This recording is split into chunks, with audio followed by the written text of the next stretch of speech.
Genesis chapter 42, verse 20 up to 38. At dalhin ninyo sa akin ang inyong kapatid na bunso. Sa gito'y matutuhanan ang inyong mga salita, at hindi kayo mga mamatay. At kanilang ginawang gayon.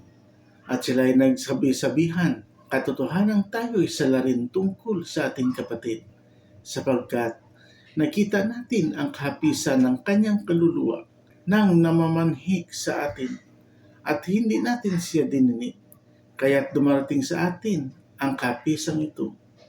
At si Ruben ay sumagot sa kanila na nagsasabi, di ba nagsalita ko sa inyo na aking sinasabi, huwag kayong magkasala laban sa bata, at ayaw kayong makinig, kaya naman narito, ang kanyang dugo ay nagsasakdal, at hindi nila nalalaman na sila'y pinakikinggan ni Jose, sapagkat may tagapagpaliwanag sa kanila. At siya'y humiwalay sa kanila at umiyak. At siya'y bumalik sa kanila at sila'y kinausap at kinuha sa kanila si Simeon. At siya'y tinalian sa harap ng kanilang mga mata. Nang magkagayoy, ipinag-utos ni Jose na punuin ang kanilang mga bayong ng trigo at ibalik ang salapi ng bawat isa sa kanya-kanyang bayong. At sila'y bigyan ng mababaon sa daan at ginawa sa kanilang gayon. At kanila pinasana ng trigo ang kanilang mga asno, at sila'y yumaon mula roon. At pagbubukas ng isa ng kanyang bayong upang bigyan ng pagkain ang kanyang asno, sa tuluyan ay nakita niya ang kanyang salapi at narito na sa labi ng kanyang bayong. At sinabi niya sa kanyang mga kapatid, ang salapi ko ay nasa uli at narito, nasa aking bayong, at kumutuba ang kanilang puso at nagtinginan na nanganginginig, na nagsasabihan, ano itong ginawa ng Diyos sa atin? At sila'y dumating kay Jacob na kanilang ama sa lupain ng Kinan, at isinaysay nila sa kanya ang lahat na nangyari sa kanila na sinasabi, ang lalaking Panginoon sa lupain yaon ay kinausap kami na magilas, at inari kaming mga tiktik sa lupain.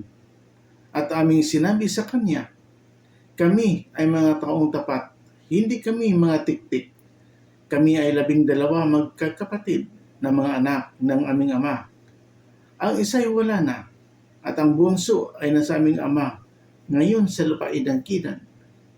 At sinabi sa amin ng lalaking yaon, ng Panginoon sa lupain, dito ko makilala na kayo'y mga taong tapat. Mag-iwan kayo sa akin ng isa sa inyong magkakapatid, at magsisipagdala kayo ng trigo dahil sa kagutom sa inyong mga bahay, at kayo yumaon. At dalhin ninyo rito sa akin ang inyong kapatid na bunso. Kung kayo'y makikilala ko na kayo'y hindi mga tiktik, kundi kayo'y mga taong tapat. Sa ganito'y isasauli ko sa inyo ang inyong kapatid, at kayo'y mangangalakal sa lupain. At nangyari ng pag-aalis ng laman ng kanilang mga bayong na narito. Sa bayong ng bawat isa ay nakalagay ang balot ng kanya-kanyang salapi. At ang makita nila at ang kanilang ama, ang kanilang mga balot ng salapi, ay nangatakot. At sinabi sa kanila ng kanilang amang si Jacob, inalis na ninyo sa akin ang aking mga anak. Si Jose ay wala, at si Simeon ay wala. At aalisin pa ninyo si Benjamin. Lahat ng bagay na ito ay laban sa akin. At nagsalita si Ruben sa kanyang ama na sinasabi, ipapatay mo ang aking 2 anak kung siya'y hindi ko dalhin sa iyo. Ibigay mo sa aking kamay at siya'y aking ibabalik sa iyo. At kanyang sinabi, hindi yayaon ang aking anak na kasama ninyo sapagkat ang kanyang kapatid ay patay na, at siya lamang ang natitira.